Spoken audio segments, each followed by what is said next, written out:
ចាំវិញមកទីណាចាំវិញមកអង្គអត់ចូល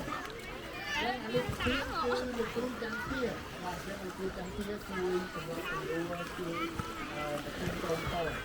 ចឹងសមាជិកក្រុមយើងមានដូចជាលីដាបញ្ញាលីណាចំណូលទីលីណាសុភីសុវណ្ណខនដាលីពីតើចន្ទថាអេលីសាបេតណារីលីឌីយ៉ាផលីរតទីបញ្ញានេងកាំសមាជិកក្រុមយើងសូមហៅមួយបាទចឹងសម្រាប់ក្រុមស្ត្រីវ័យចំណាស់យើងអត់មានឈ្មោះនៅតាមក្រុមទេយើងឲ្យសិទ្ធិជំរាប